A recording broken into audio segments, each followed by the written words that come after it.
Hello दोस्तों, स्वागत है आपका अपने चैनल द लर्निंग स्ट्रीट्स में। इस वीडियो में हम करने जा रहे हैं क्लास 10th एनसीईआरटी बुक से साइंस बुक का चैप्टर 6 जो है लाइफ प्रोसेस। इसके प्रीवियस वीडियो में इस चैप्टर का हमने देखा था, इंट्रो देखा था और फिर इसके कुछ पार्ट्स भी देखे थे। इस वीडियो में हम करेंगे न्यूट्रिशन से अपना स्टार्ट करेंगे टॉपिक। और न्यूट्रिशन अब जब न्यूट्रिशन से हमें स्टार्ट करना है तो देख लेते हैं कि अब न्यूट्रिशन क्या होता है। न्यूट्रिशन के अंदर न्यूट्रिएंट्स होते हैं जो हमें हमारी बॉडी के लिए एसेंशियल होते हैं। अब न्यूट्रिएंट्स जैसे कि carbohydrate, protein, fat, vitamin, minerals, ये सारे क्या हैं? न्यूट्रिएंट्स हैं। अब जो प्रोटीन, कार्बोहाइड्रेट, प्रोटीन और फैट, ये तीन हमें क्या देते हैं? ये तीन हमें देते हैं एनर्जी। ये तीन हमें एनर्जी देते हैं। अब विटामिन और मिनरल्स ऐसा नहीं है कि हमारे बॉडी के लिए ज़रूरी नहीं है, दे आर वेरी, विटामिन और मिनरल्स तो बहुत ज़रूरी है। अगर बॉडी में ना हो तो दिक्कत हो सकती है, इसलिए दोनों भी ज़रूरी हैं, लेकिन ये तीन हमें एनर्जी देते हैं। तो देख लेते हैं इनकी कंटेंट में आगे। मोड्स ऑफ न्यूट्रिशन हमने ये भी देखा था, इन दोनों की ऑटोट्रॉफिक होते हैं और हेटरोट्रॉफिक न्यूट्रिशन होते हैं।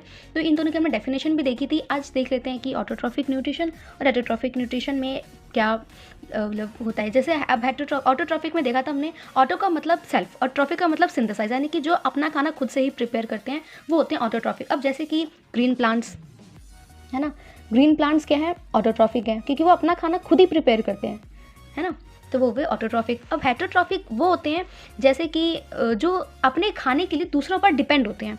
जैसे कि अब इसके भी कुछ मोड्स हैं, आगे फर्दर डिवाइड होते हैं हेटरोट्रॉफिक भी। तो सैप्रोफाइटिक, अब सैप्रोफाइटिक जैसे कि फंगाई है ना, ये एक सैप्रोफाइटिक है। ये क्या करता है? डेड टिके मैटर पर ग्रो करता है और उसी को फिर उसी से अपना फूड डिराइव करता है ना। और पैरासाइटिक वो होता है जैसे कि कस्कुटा।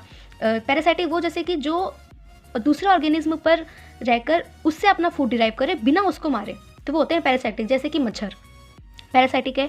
बालों में जो जू होते हैं वो भी पैरासाइटिक ही है, बिना हमारे बॉडी पे रहते हैं लेकिन बिना हमें मारे वो अपना फूड डिराइव कर रहे हैं, तो वो हुए पैरासाइटिक। होलोजोइक जैसे कि एमीबा है और एनिमल्स वगैरह, मैन भी आते हैं, वो होलोजोइक हुए। वो क्या करते हैं? वो खाने को क्या करते हैं? अंदर लेके जाते हैं, है ना। हम लोग क्या करते हैं? खाने को अंदर लेके जाते हैं।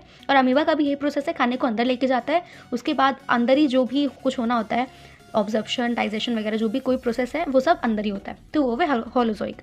अब हमें बात करनी है ऑटोट्रॉफिक और हेटरोट्रॉफिक की। तो ऑटोट्रॉफिक के अंदर हम मेनली बात करेंगे अपनी जो हमारा प्रोसेस है फोटोसिंथेसिस, उसके बारे में।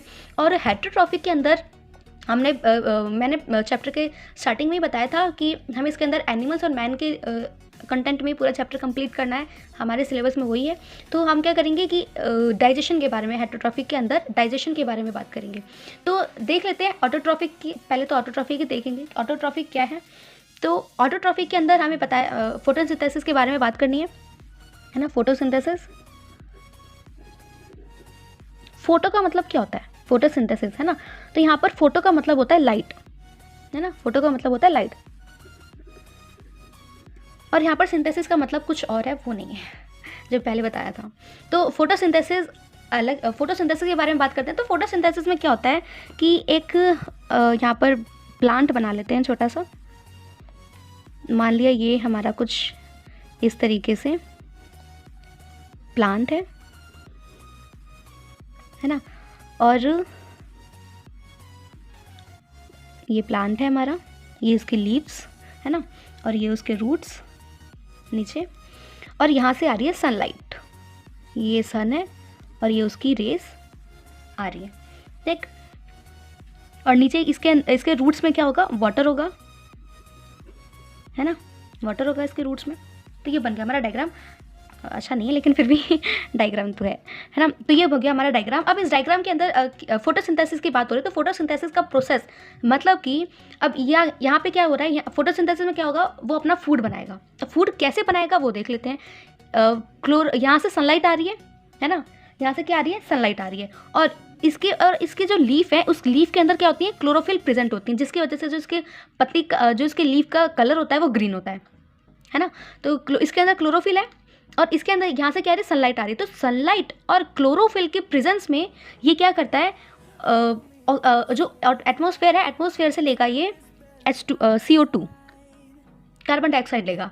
और रूट से इसके पास वाटर भी आ रहा है, रूट्स में नीचे ज़मीन पे वाटर है, तो ये यहाँ से H2O भी ले रहा है, वाटर भी ले रहा है। तो यानी कि अब सनलाइट और क्लोरोफिल के प्रेजेंस में ये क्या कर रहा है? CO2 और H2O को एब्जॉर्ब कर रहा है, क्या बनाने के लिए? अपना फूड प्रिपेयर करने के लिए, है ना। क्लोरोफिल और सनलाइट की प्रेजेंस में ये CO2 और H2O को एब्जॉर्व कर रहा है अपना फूड बनाने के लिए, है ना, तभी तो अपना फूड बना पाएगा आगे। तो उसी तरीके अब जब ये फूड बना लेगा, यहाँ पर मान लीजिए इसका एक कोई फूड आ गया, तो वो फूड क्या होगा, वो सिंपल हमें क्या देगा, C6H12O6। ये सिंपल है ना, ये इसने क्या किया, CO2 और H2O जो सिंपल इनऑर्गेनिक कंपाउंड है, केमिकल है, तो इन दोनों को एब्जॉर्ब करके और सनलाइट क्लोरोफिल के प्रेजेंस में इसने क्या बनाया, एक कॉम्प्लेक्स बनाया इसने, C6H12O6। ये एक फूड है, इसको हम शुगर भी कह सकते हैं, और साथ में ये जो ऑक्सीजन रिलीज करता है वो तो उसका है ना काम ही है। तो C6H12O6 इसने एक कॉम्प्लेक्स ऑर्गेनिक कंपाउंड बनाया इन सबको ये पूरा प्रोसेस करने के बाद। अब ये प्रोसेस इसने कैसे किया, एक बार इसकी डेफिनेशन देख लेते हैं। जो लिखा है ना, जो अभी हमने बताया, जो किया, उसी को ही एक डेफिनेशन का रूप दे देते हैं। तो कैसे किया जी, ये ऑटोट्रॉफिक है ना, तो हम यहाँ पर लिखेंगे ऑटोट्रॉफिक न्यूट्रिशन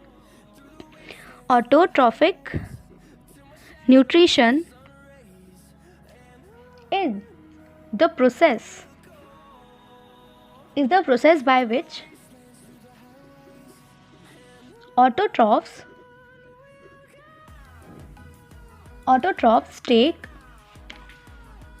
in CO2 यानी कार्बन डाइऑक्साइड and H2O यानी water and convert these into carbohydrates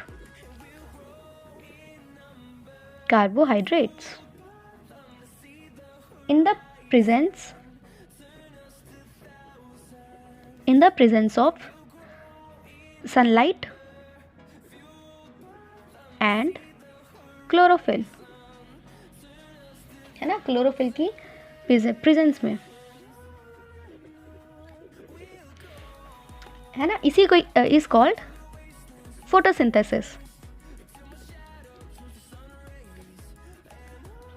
जो हमने बोला, जो भी किया, उसी को ही हमने क्या किया, एक डेफिनेशन का रूप दे दिया, है ना। तो यही हो गया हमारी डेफिनेशन फोटोसिंथेसिस की। तो ये हो गया हमारा। अब इसने क्या किया, C6H12O6 हमें एक कॉम्प्लेक्स दिया है ना। इसके अंदर अब ये जो H2O है और जो CO2 है, ये इसके लीफ के अंदर स्टोमाटा होता है ना, स्टोमाटा होता है, छोटे छोटे टाइनी पोर्स होते हैं, जिसकी वजह से जो सरफेस एरिया है लीफ का, है ना, लीफ के सरफेस एरिया पे प्रेजेंट होते हैं छोटे छोटे से स्पोर्स, टाइनी स्टोमाटा प्रेजेंट होते हैं, उनको स्टोमाटा कहते हैं। तो H2O और CO2 प्रेजेंट्स करते हैं, अब्सॉर्ब कन्वर्ट कर लेते हैं उन दोनों को कार्बोहाइड्रेट, यानी कि वही प्रोटीन जो हमारे न्यूट्रिएंट्स है उसके अंदर, जो कि होता है C6H12O6। ये हमारा कॉम्प्लेक्स टिश्यू है, ठीक। तो ये हो गया आज के लिए इतना ही काफ़ी है। आगे का टॉपिक करेंगे हम, हर टॉपिक से स्टार्ट करेंगे नेक्स्ट वीडियो में। अगर आपको कोई डाउट है, कुछ समझ नहीं आए, तो आप कमेंट बॉक्स में कमेंट करके पूछ सकते हैं। अगर आपको वीडियो अच्छी लगी हो तो वीडियो को लाइक करें, चैनल को सब्सक्राइब करें, अपने फ्रेंड्स के साथ शेयर भी करें, ताकि उनके भी जो डाउट है इन टॉपिक से रिलेटेड वो क्लियर हो जाए। मिलते हैं नेक्स्ट वीडियो में आगे के टॉपिक के साथ। तब तक के लिए बाय बाय।